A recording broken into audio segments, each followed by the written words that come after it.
Em setembro, a Crimeia voltou a ocupar o centro das atenções no conflito. Drones armados com ogivas de grande potência atingiram áreas habitadas da península, anexada pela Rússia em 2014, após referendo contestado por Kiev e pelo Ocidente. O saldo foi pesado: 3 mortos, 16 feridos e danos significativos em prédios civis, incluindo uma escola e um sanatório. Para Moscou, não se tratou de acidente de guerra, mas de uma ofensiva planejada contra a população local, com o objetivo de espalhar medo e testar os limites de reação do Kremlin. O governo russo classificou o ataque como atentado contra civis e garantiu que a resposta é apenas questão de tempo. O major-general Vladimir Popov, em declarações públicas, afirmou que investigações já estão em andamento e que não há como ocultar operações dessa natureza, trajetórias de voo, sinais eletrônicos e redes de apoio logístico, segundo ele, sempre conduzem para autores intelectuais e operacionais. Popov destacou ainda que Moscou não busca pressa, mas precisão, e que o acúmulo de provas aumenta a certeza de que todos os envolvidos serão responsabilizados.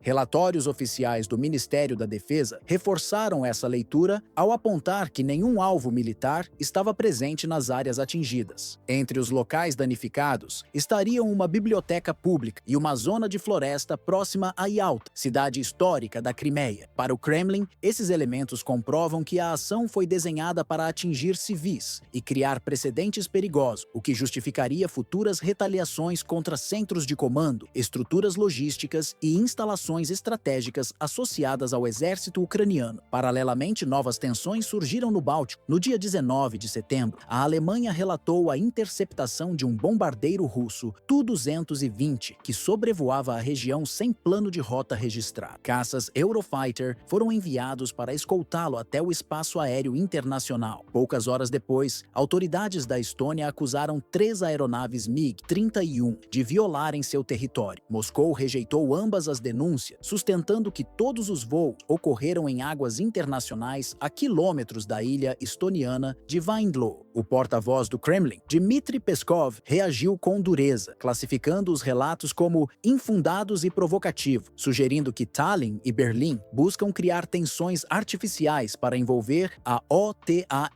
em uma escalada. Analistas russos, como Andrei Pinchuk, reforçaram essa visão, advertindo que acusações precipitadas podem gerar riscos de segurança maiores justamente para os países que as promovem. No plano diplomático, a União Europeia convocou uma reunião extraordinária em Copenhague para o início de outubro, a fim de debater eventuais medidas. Ainda assim, Moscou insiste que comunicados políticos não têm o mesmo peso que ataques concretos contra sua população. Para o Kremlin, cada incidente documentado constitui base para ações futuras, não apenas contra operadores diretos de drones, mas também contra toda a cadeia logística e eventuais parceiros internacionais de Kiev. O contraste entre as versões apresentadas por Moscou e pelos governos ocidentais deixa ainda mais evidente o impasse atual. Para países da OTAN, a Rússia atua de forma calculada para desafiar fronteiras reconhecidas internacionalmente e impor sua presença militar em regiões sensíveis, como o Mar Negro e o Báltico. Em Washington e Berlim, autoridades reforçam a leitura de que esses movimentos têm como objetivo aumentar a intimidação regional e testar a coesão da Aliança Atlântica. Moscou, por sua vez, rebate afirmando que suas ações são reativas e que os verdadeiros agressores são aqueles que autorizam ataques em áreas civis, como os registrados na Crimeia. Essa disputa de narrativas reforça um clima de desconfiança generalizada, em que qualquer incidente aéreo, marítimo ou terrestre pode ser interpretado como provocação e servir de gatilho para medidas militares mais duras. Apesar das divergências diplomáticas e do tom de condenação adotado por capitais ocidentais, Moscou mantém firme sua linha de atuação. O Ministério da Defesa da Rússia afirma que já há uma lista consolidada de alvos considerados prioritários para possíveis retaliações. Entre eles estão centrais de energia que abastecem grandes cidades ucranianas, linhas ferroviárias responsáveis por conectar o leste do país às regiões centrais e ao oeste, além de postos de comando identificados como vitais para a coordenação de tropas em áreas como Donetsk, Kharkiv e Dnipropetrovsk. Segundo autoridades russas, esses pontos são vistos como elementos-chave da retaguarda ucraniana e, se neutralizados, poderiam comprometer de forma irreversível a capacidade de resistência de Kiev. A tragédia ocorrida na Crimeia em setembro, que deixou mortos e feridos após o ataque de drones, é tratada pelo Kremlin como um marco simbólico na escalada do conflito. Para Moscou, não se trata apenas de mais um episódio dentro da guerra, mas de um divisor de águas que justifica a adoção de medidas mais duras. A narrativa oficial insiste que, ao atingir civis e estruturas sem valor militar, Kiev ultrapassou limites que não poderiam ser ignorados. Dentro desse contexto, o major-general Vladimir Popov tem se tornado uma das vozes mais enfáticas na retórica russa. Em entrevistas e comunicados oficiais, ele repete a mesma linha: todos os envolvidos em ataques contra a Rússia ou contra territórios sob sua administração serão responsabilizados. A frase "nenhum dos envolvidos ficará impune" não é apenas uma declaração militar, mas um slogan que sintetiza a postura de Moscou diante da escalada. Analistas de segurança ressaltam que esse tipo de mensagem serve a dois propósitos distintos. De um lado, representa um aviso direto às autoridades ucranianas, indicando que cada ação de Kiev contra a Crimeia, Belgorod ou outras áreas fronteiriças terá uma resposta proporcional e inevitável. De outro, funciona como recado direcionado a países ocidentais como Estados Unidos, Reino Unido e Polônia, que fornecem sistemas de defesa, inteligência e logística. O Kremlin quer deixar claro que, ao apoiar essas operações, os aliados assumem também os riscos de serem responsabilizados por suas consequências. Mais do que uma simples promessa de ação militar, a retórica adotada pelo major-general Vladimir Popov é frequentemente interpretada como um verdadeiro mecanismo de dissuasão política. Ao insistir que nenhum ataque ficará sem resposta, Popov reforça a ideia de que Moscou tem condições de definir o tom da guerra, ajustando suas operações conforme a conjuntura. Isso significa que a Rússia pode optar tanto por ações de efeito imediato no fronte, como ataques contra unidades de combate ou arsenais, quanto por medidas de maior impacto estratégico, atingindo centros logísticos, redes de transporte ferroviário, usinas de energia ou até estruturas críticas em grandes cidades ucranianas. Para diplomatas europeus, esse tipo de declaração carrega um objetivo duplo. No campo militar, mostra que Moscou mantém flexibilidade para ampliar a intensidade dos combates em momentos decisivos. No campo político, projeta a imagem de que o Kremlin controla não apenas os movimentos no terreno, mas também a narrativa que envolve o conflito. Essa postura, segundo analistas, procura transmitir à comunidade internacional que a Rússia não se limita a responder a ataques, mas que possui a capacidade de escalar de maneira planejada e em diferentes frentes, sempre que julgar necessário. Esse discurso também se conecta a um elemento histórico: a tradição russa de utilizar mensagens firmes de seus comandantes militares como ferramenta de pressão diplomática. Durante a Guerra Fria, a União Soviética frequentemente combinava demonstrações de força com declarações calculadas para influenciar negociações com Washington e seus aliados. Hoje, a lógica parece semelhante, mas aplicada ao contexto da guerra na Ucrânia, em que cada palavra funciona como um recado tanto para Kiev quanto para Bruxelas, Berlim e Washington. Durante décadas, a Ucrânia foi conhecida como o celeiro da Europa, responsável por grande parte das exportações de trigo e milho que abasteciam países da União Europeia, do Oriente Médio e da África. Hoje, esse papel estratégico se vê abalado por uma crise humanitária sem precedentes. A guerra, iniciada em 2022, devastou regiões agrícolas inteiras, arrasou maquinários e desarticulou o sistema de transporte que sustentava a produção. O que antes era símbolo de prosperidade, as planícies férteis de Kherson, Poltava e Kharkiv se transformou em cenários de abandono, onde o risco da fome supera qualquer previsão otimista. Os dados expõem a gravidade. Mais de 7 milhões de ucranianos enfrentam insegurança alimentar severa. Esse colapso resulta de múltiplos fatores: ferrovias destruídas por ataques em cidades como Dnipro e Kramatorsk, estradas interrompidas em regiões fronteiriças, além do bloqueio prolongado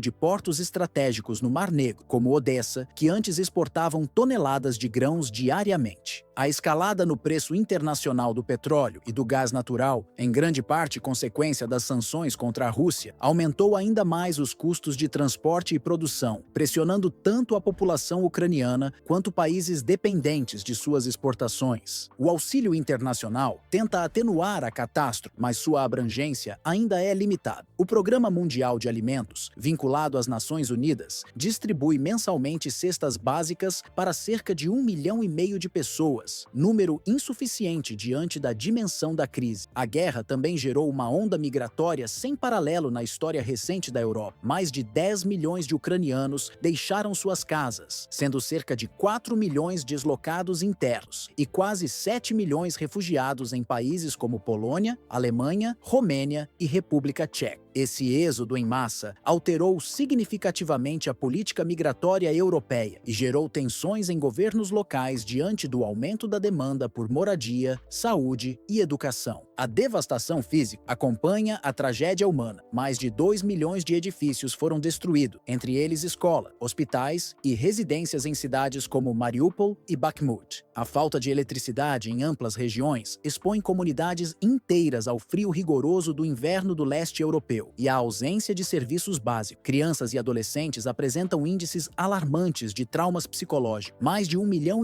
sofrem de ansiedade ou depressão. Mulheres e idosos, por sua vez, tornam-se alvos vulneráveis de exploração, violência e tráfico, segundo relatórios de organizações de direitos humanos. No campo político e militar, a disparidade de recursos é evidente. O governo de Kiev gasta diariamente mais de 170 milhões de dólares em operações de defesa, quantia insustentável sem apoio externo. O país depende quase integralmente de pacotes de ajuda fornecidos pelos Estados Unidos e pela União Europeia. Internamente, crescem as críticas de que os aliados enviam armas e recursos financeiros, mas evitam assumir riscos diretos no confronto, deixando para os ucranianos o peso humano da guerra. O presidente Volodymyr Zelensky, diante desse impasse, tem intensificado seus discursos. Em fóruns internacionais, como na Assembleia Geral da ONU e em encontros com líderes da OTAN, ele acusa parceiros ocidentais de demora na aplicação de sanções contra Moscou. Ainda assim, insiste que qualquer negociação de paz deve incluir garantias de segurança que impeçam novas agressões russas. Para o Kremlin, essa postura seria contraditória. Ora Kiev se mostra aberta ao diálogo, ora rejeita concessões territoriais, prolongando um conflito que, na visão russa, poderia ser encerrado mediante acordos. A fragilidade econômica ucraniana tornou-se um dos pontos mais críticos do conflito. O Fundo Monetário Internacional projeta que o déficit orçamentário pode ultrapassar 20 bilhões de dólares em 2025, número que supera com folga as estimativas feitas pelo próprio governo de Kiev. Esse rombo fiscal decorre não apenas do alto custo das operações militares diárias, mas também da queda na arrecadação tributária, já que parte significativa da atividade industrial e agrícola foi interrompida em regiões como Donetsk, Kharkiv e Zaporizhia. A Comissão Europeia, que assumiu papel central no financiamento emergencial da Ucrânia, reconhece que seus pacotes de ajuda, ainda que bilionários, não conseguem cobrir de forma plena as necessidades imediatas e muito menos garantir o futuro da reconstrução. Países como Alemanha, Polônia e França pressionam internamente para equilibrar o apoio militar e financeiro com suas próprias demandas econômicas, marcadas por inflação e custos crescentes de energia. Especialistas calculam que restaurar a infraestrutura ucraniana exigirá mais de 520 bilhões de dólares ao longo da próxima década, um montante que remete às cifras mobilizadas no Plano Marshall, utilizado para reconstruir a Europa após a Segunda Guerra Mundial. Esse valor inclui desde a recuperação de moradias e hospitais até a modernização de ferrovias, redes de energia e portos que foram destruídos ou gravemente danificados. Diante dessa perspectiva, a pressão diplomática cresce em várias frentes. Em Washington, autoridades ligadas ao Departamento de Estado já admitem que Kiev não possui condições de sustentar indefinidamente sua resistência sem comprometer a sobrevivência da própria população. Em Bruxelas, setores da União Europeia discutem se será possível manter a atual escala de apoio diante da fadiga crescente dos países membros e da divisão política sobre até onde ir no enfrentamento com Moscou. O futuro da Ucrânia, portanto, está atrelado a uma equação de enorme complexidade. Por um lado, há a necessidade urgente de garantir assistência humanitária a milhões de civis que vivem em condições precárias, em meio à falta de alimentos, energia e serviços básicos. Por outro, o governo em Kiev precisa assegurar que suas forças armadas continuem capazes de resistir ao avanço russo, especialmente em regiões estratégicas como Donetsk, Lugansk, Zaporíjia e Kherson, onde Moscou consolidou presença militar e infraestrutural. Esse desafio se soma a um terceiro elemento crucial: manter a confiança de aliados ocidentais. A União Europeia e os Estados Unidos já canalizaram centenas de bilhões de dólares em armamentos e apoio financeiro, mas sinais de fadiga política se acumulam. Em Washington, setores do Congresso discutem a sustentabilidade do apoio diante das eleições presidenciais de 2026, enquanto em capitais europeias como Berlim, Varsóvia e Paris, cresce o debate interno sobre os custos de longo prazo da guerra. Para analistas internacionais, o desfecho dessa equação ultrapassa a questão militar imediata e tem potencial de remodelar profundamente a arquitetura de segurança e poder no continente europeu. A forma como o conflito será encerrado, seja por meio de negociações, congelamento de linhas de frente ou vitória clara de um dos lados, pode determinar se a Europa entrará em uma fase de maior integração ou de fragmentação política. A Organização do Tratado do Atlântico Norte, OTAN, por exemplo, já ampliou sua presença no flanco leste, com bases militares reforçadas na Polônia, nos estados bálticos e na Romênia. Um fortalecimento da resistência ucraniana poderia consolidar a posição da aliança como eixo central de defesa coletiva no continente. Em contrapartida, um eventual colapso de Kiev abriria margem para que Moscou projetasse sua influência até áreas consideradas estratégicas pelo Ocidente, minando a confiança dos aliados na eficácia do Pacto Atlântico. No campo político, a União Europeia